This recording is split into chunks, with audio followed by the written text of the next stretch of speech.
Magandang umaga sa panibagong araw. Ngayong araw nga mga mare ay gumawa nga ako ng binignit. Pero kulang-kulang yung sahog at yung kinalabasan parang nilugaw pa.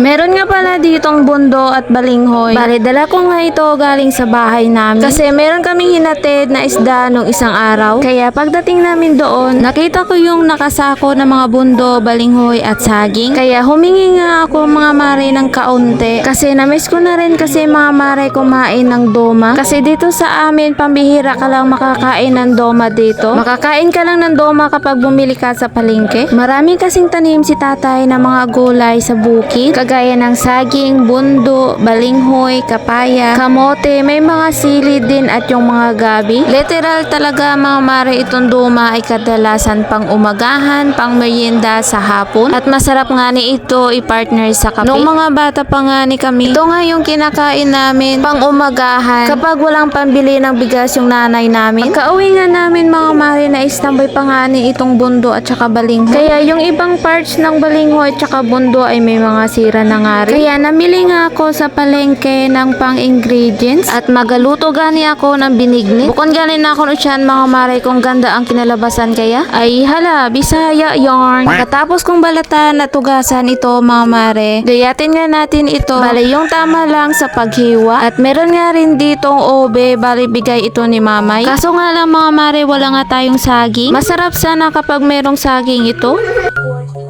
Pagkatapos kong hiwain yung obe, balinghoy at saka bundo, bali hugasan nga natin ito ulit.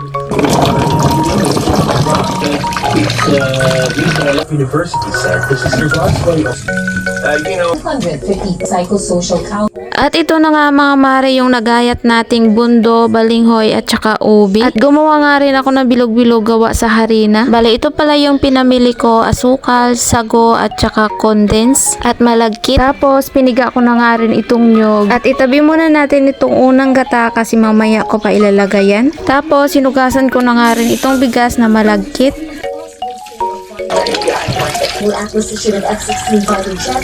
Nilagay ko na nga rin yung huling gata at sinabay ko na nga rin nilagay itong sago kasi matagal maluto. Hinalo-halo ko lang yan mga mare bago takpan. Bale pagkakulo nga mga mare, pinagsama ko na nga rin nilagay itong bundo, balinghoy at saka yung ubi. Pinaghalo-halo ko nga lang muna nga yan mga mare. Dinagdagan ko nga yan ng tubig bago takpan. Pagkakulo nga mga mare, binuhos ko na nga rin yung isang pirasong asukal.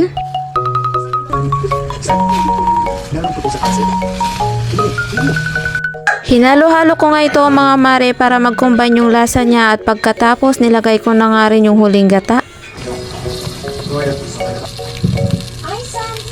Nilagay ko na nga rin itong condense at saka itong bilog-bilog na gawa sa harina. At grabe nga mga mare, puno nga yung kasirulan natin. Ito na nga yung binignit natin pero yung kinalabasan ay parang nilugaw.